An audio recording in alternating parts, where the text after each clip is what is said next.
Things continue to look dire for the Republicans as we head into the midterms. They're still a few months away, but Republicans are desperately gutting the Voting Rights Act, redistricting and gerrymandering in the middle of a decade, and insisting that President Trump is still as healthy and vibrant as he ever was. We'll get to Trump in a little bit, but our Speaker of the House, Mike Johnson, is reportedly, quote, losing his juice, which is awkward because I never really thought he was that juicy to begin with. They have full-on Trump derangement syndrome, okay? And it informs how they see the world and how they react, and how irresponsible they are now is on full display for the whole country.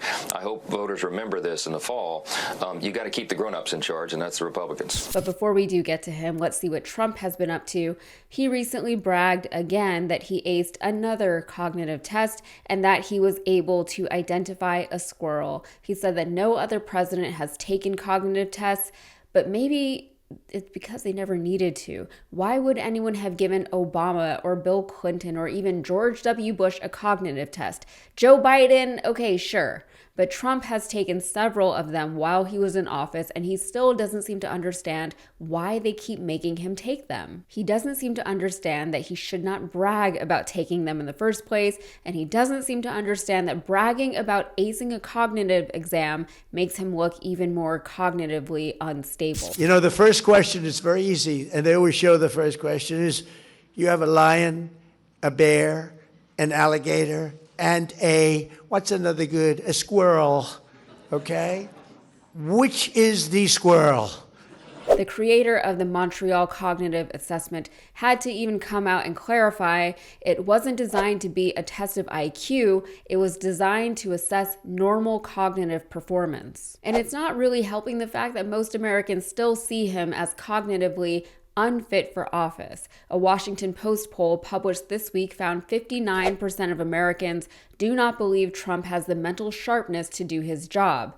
Only 40% believe he did. The same poll found 55% of respondents did not believe he was in good enough physical health to serve. Honestly, 59 and 55% seem low, but it's still the majority of Americans. I think some people just need to witness someone just completely lose it publicly before they believe something is really happening.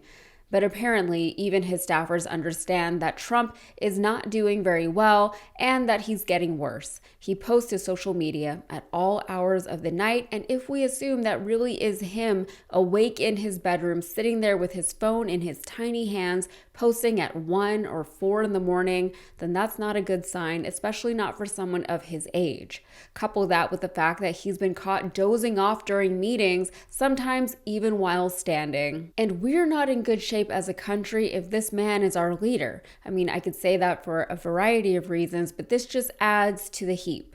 It's reportedly so bad that some MAGA loyalists are considering finally abandoning the Trump MAGA platform altogether. Political expert David Rothkopf said on the Daily Beast podcast, "The one thing about Trump that's happening every day is he's fading. He's failing. He's fading physically. He's fading mentally. He can't handle things." He said in an interview, "I'd do Iran over again."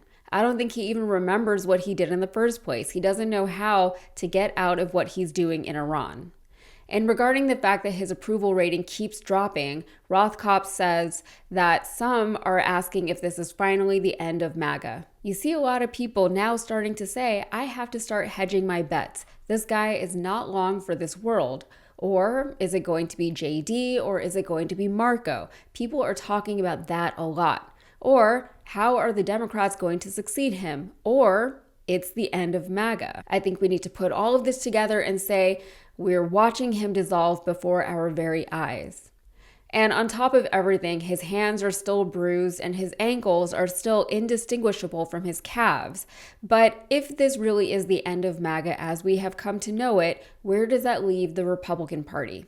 Where does that leave us? If J.D. Vance and Marco Rubio are expected to inherit the movement, it's not going to last 2 seconds after Trump finally leaves us however he chooses to leave us. This could explain why Republicans are so desperate to retain some power in November that they're openly rigging the election months in advance. Their leadership is lacking in both charisma and expertise because Trump intentionally surrounded himself with incompetent people who wouldn't be a threat to his own popularity.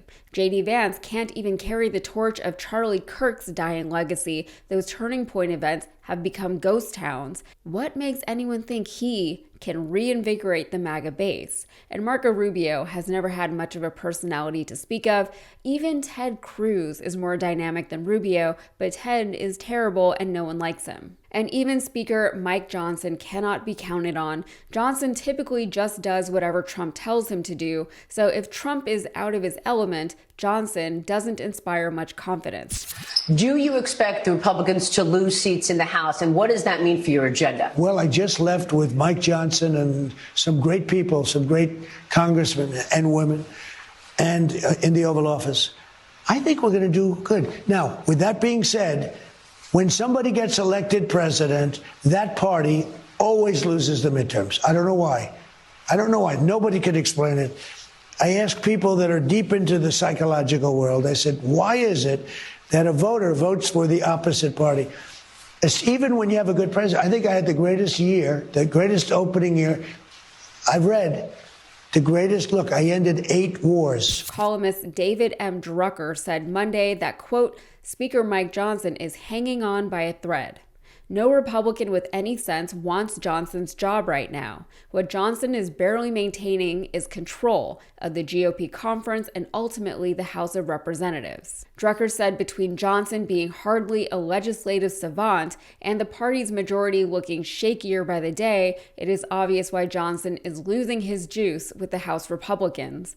A midterm election cyclone is forming, stirring up an every person for themselves mentality in House Republicans who know their majority and their jobs are on the rocks. And it is somewhat normal, even expected, that the party in power would suffer a bit during the midterms, especially the first midterm of a 2-term presidency. But that is with normal presidents. Trump is not a normal president. He is a historically unpopular president. And all of the Congress people who are sitting in their congressional seats today because they bent the knee to a mad wannabe king are now worried that people will also think that they are mad. Alignment with Trump and MAGA is not the flex it used to be, and all of these Congress people that are up for re-election in November now need to think about whether they want to abandon their entire Trumpy platform and hope that their constituents still trust them, or just vote for the incumbent, or they have to double down on a Trumpy platform that now has been proven to be wildly, historically unpopular. And they're on their own. Johnson has no big overarching strategy. There is no strategy. Everything is going wrong for the Trump presidency, at least optically. I'm sure he's still making a ton of money. I'm sure his donors are still making a ton of money. I'm sure Israel is getting everything it wants, including our money. But the voting American people cannot afford eggs or gas, which is why they voted for Trump in the first place, okay? Democratic leadership is another story entirely, but we will have to save that for another day, all right? That's it for me. If you got anything out of this, please like the video and subscribe to the channel for more. Thanks.